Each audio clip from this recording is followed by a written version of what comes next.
Hey, Randy, you're on air with Karamo. What is your tea, my friend?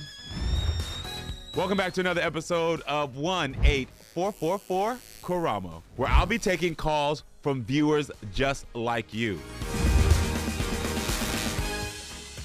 I had a friend that we met in third grade. We had been friends on and off, closer, farther away growing up. And then after college, we got closer again. And she asked me to move to the city with her. I was hesitant to move with her because I was at a job where I was making more money than I had ever made. And I have goats in my backyard that my dad would have had to take care of if I moved somewhere. Yeah. Where are you from that you had goats?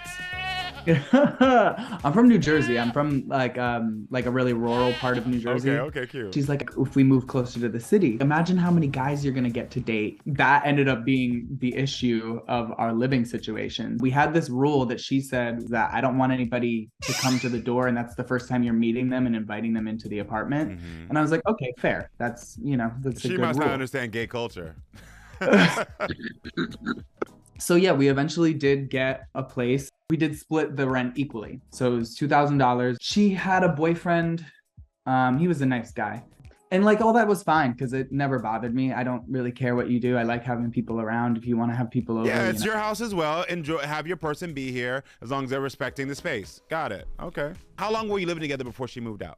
We started in May and she left the end of January. And what was the final breaking point that caused you two to not live together anymore?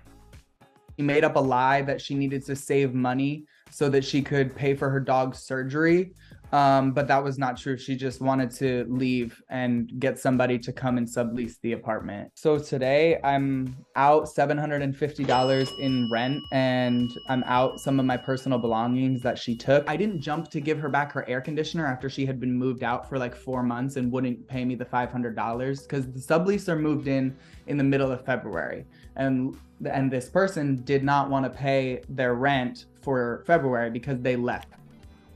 So when she got this subleaser, you were still in the apartment? Yeah, and I had no idea who this person was. She didn't tell me who was coming, when they were coming, anything like that. She wasn't talking to me because I decided to stop talking to her. Wow. So there was issues going on during these 6 months. She decided then that I'm going to leave. I'm going to get a subleaser, what she didn't tell you about. During that time, you're like, well, you didn't communicate that with me. I'm going to hold on to your air conditioner. I want the money. And so it's not just $750. Our security deposit is being held up by the leaser, which I'm very thankful for. He said, y'all have to agree how we're dividing this before I release it to any of you. I'm trying to avoid, litigation himself. So there's a $3,000 security deposit that is ready to be returned. However, I'm not agreeing to split it evenly because she doesn't deserve it. So I kind of want some advice on what I should do to move forward. It sounds if you weren't ready to really be leaving your home, which is very understandable. You're 23 years old or 24 now, and you're in a space where you're still trying to figure out your life, trying to figure out what you're going to do, but you took a chance based on a friendship that maybe we could start this adventure together. Which is very normal. When I was 23, I convinced my best friend Trey to move all the way to LA under the guise of, come out there, girl. Listen, we'll have a great time. You can come stay with me. And it was. But what kept our relationship good was the communication. And also making sure that we were checking in with each other about boundaries. And it sounds like somewhere along this line, she stopped checking in with you and she stopped communicating with you. Or you two weren't hearing each other. Either way, it got unhealthy. What hurts the most for me is that this doesn't sound like it was a solid relationship anyway. And I could understand, and correct me if I'm wrong, that maybe a bit of the animosity is that like, damn, I people pleased and did so much for you that I really didn't want to. And now here I am dealing with the BS that I didn't have to put up with in the first place. I think you should figure out a small claims court. I'm gonna give you half. I'll take my half. We can split this evenly, but we have to have a conversation. And I think before you have the conversation, writing down the main 3 issues, like the lack of communication, the disrespect you felt, like be clear about what those things are and say, listen, if you can agree to us having a conversation about this, then I will go ahead and tell this landlord, let's go ahead and both split the money. Because at the end of the day, right now, it's 0 or it's half. And I would rather you get something than nothing. I have 4 options, and the main one I want to do is take her to court and win. The number 2 option would be to let the landlord keep the money and not get any of it back. That's a horrible option. We already talked about that one. No, it's good because at least she loses something, you know? No. Because let me tell you something. Let me tell you what you did right there. Talking about emotions and mental health, vindictiveness or saying, well, at least she won't get something is not going to serve you.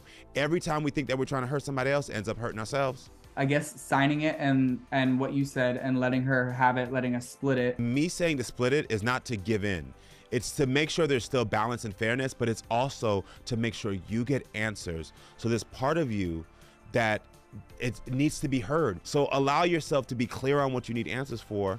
Tell her, let's talk about this, and then you'll get money, she'll get money, and you also got closure.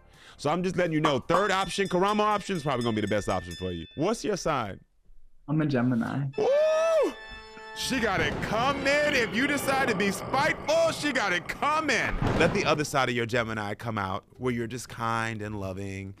And she was doing so much work earlier in the process and she treated him wrong. I know she did. You know? I know she did. But this time it's not about her treating him wrong. It's about you treating that side of yourself right.